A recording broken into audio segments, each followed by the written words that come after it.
Hi everybody, my name is Daisy and I am the astrologer that is going to be leading you through this beautiful journey and exploration around medical astrology. We are going to be exploring each of the archetypes and really looking into what is the best way we can nurture and take care of each of the archetypes so that you can be feeling at your optimum. And we're also going to be diving into any potential health ailments or issues if for some reason we're maybe not taking the best care of ourselves, or there's certain things we could say that each archetype might be a little bit more prone to. But again, I really want to encourage you to understand that if you are taking a very holistic approach to your health and well-being, you're not going to have necessarily one of these ailments. It's just that we might be a little bit more prone to having one of these things come through. So there's so many different avenues to target here as well, because I personally believe, and I'm sure some of you agree with me, that if something is showing up physically for us, there's always a deeper root where that is coming from. And that's something that I think is so beautiful about astrology. It helps us to see the deeper root of things, the why behind what is manifesting in our life. And especially when it comes to something like a health issue, a disease, an illness manifesting physically, I believe it probably has something a little bit more to do with how we might not be taking care of our unique energetic composition in our day-to-day life, not just physically, but spiritually, emotionally, mentally, sexually, and all of the ways that finally the body gets to a point where it's like, okay, I need to develop some kind of physical, manifestation of this energetic disease so that I can tell you, hey, we need to look at this. Something needs to shift. Something might need to change. Yeah, wow. I love astrology. So what we're going to just begin off talking to here is, what is astrology anyways? A lot of people are asking, how does it work? Isn't this just all woo-woo? And look, I'm gonna say to a certain degree, astrology is going to require some faith on your part, because the tool of astrology, it is not necessarily scientifically based with the astronomical knowledge that we use in the here and the now. Astrology is an incredibly ancient tool that is timeless and infinite. It definitely helps us to understand the cycles of nature and the cycles of humanity, but it is much greater than the finite experience of this timeline. And especially with the kind of astrology I work with, which is incredibly karmic, we're working a lot with the journey of the soul throughout multiple lifetimes. But if you don't want to believe in past lives or anything, that's okay as well. I find with astrology, sometimes people can be so blown away when they get their chart read or they start reading into it, because they're like, oh my gosh, how does this person see me on such a deep level and they know nothing about me? There is something so profound about this tool, and something that's really important I want to mention here is that astrology is a tool of reflection. It is not a tool of influence. And this is the way that I want us to take our power back. We can't necessarily blame the stars for anything, but we can use the stars as a tool of reflection to understand what is already happening within ourselves. Certain shadows that we might be prone to, certain gifts that we might hold, but it is a tool of reflection. The stars are not making you do anything, right? They're just kind of helping us to see a little bit around what we might be more prone to doing because of a certain patterning, because of a certain habit that we might have come into this life with.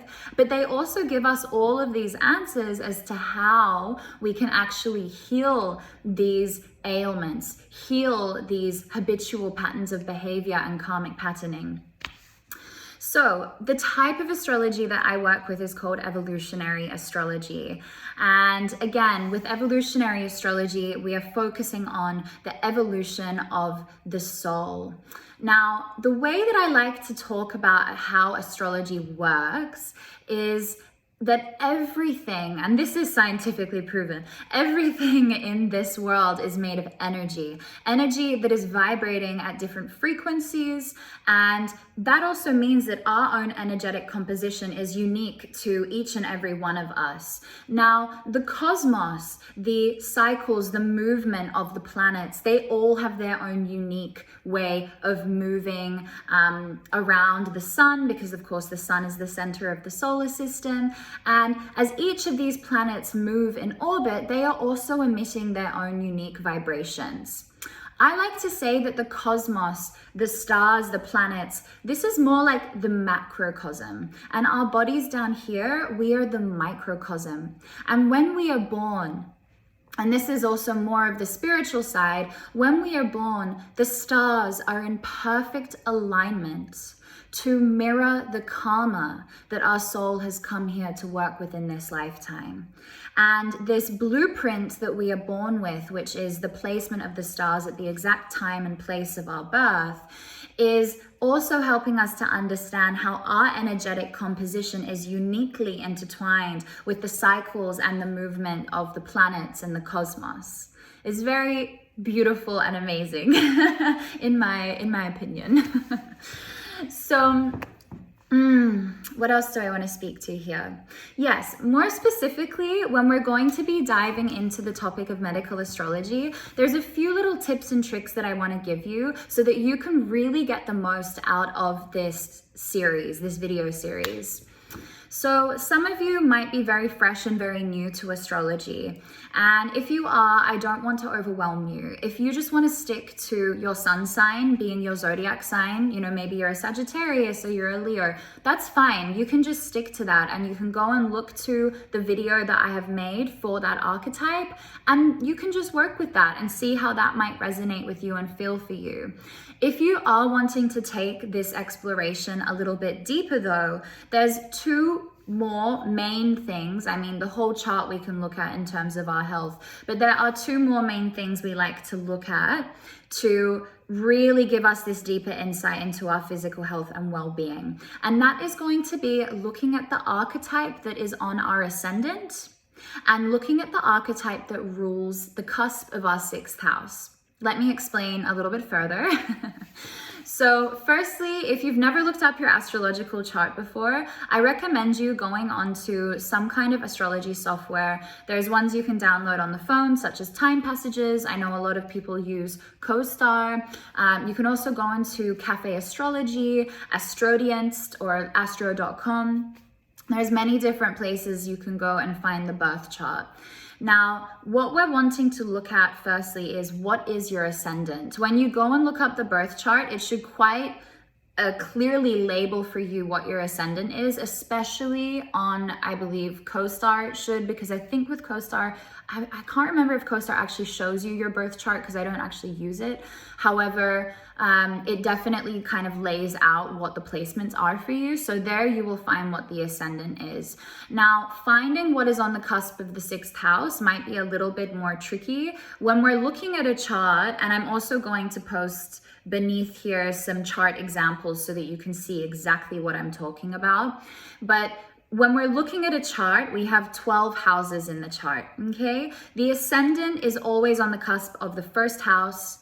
We are always reading an astrological chart in a counterclockwise direction. So the first house, and each of the little houses should be numbered, 1, 2, 3, 4, 5, 6, 7, all the way up to 12. So the cusp of the first house, the ascendant, that's going to be much easier to find for us. And then we're looking in a counterclockwise direction and we're going to come around to number 6, the sixth house. Whatever archetype is on the beginning, on the cusp of the sixth house, is also going to speak a lot to our health and our body in this lifetime, specifically even the relationship to certain routine and ritual that would be really good for our health and well-being. The ascendant has a lot more to do with our physicality. It has a lot more to do with the way that we physically meet the world, with the physical structure of our body, our appearance, the way that we style ourselves aesthetically even. And so my ascendant is Sagittarius, and the cusp of my 6th house is Taurus. Beautiful. So let's get going. I'm so excited to dive into all of these archetypes with you, and mwah! Thank you for being here.